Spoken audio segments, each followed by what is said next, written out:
How to change your language in PayPal. Hello guys, this is Atticus and welcome back to another tutorial video.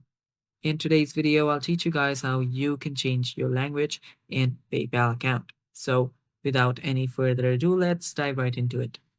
So the first step is open up a web browser and head over to paypal.com. After you're on paypal.com, make sure that you sign in into your account. After you're signed in into your account, you will need to head over to the settings icon that's somewhere around the top right corner. And after you find the settings icon, tap on it. After you tap on it, you will be on your pages editing, that is your accounts editing section. And under your account option, you should find the languages section.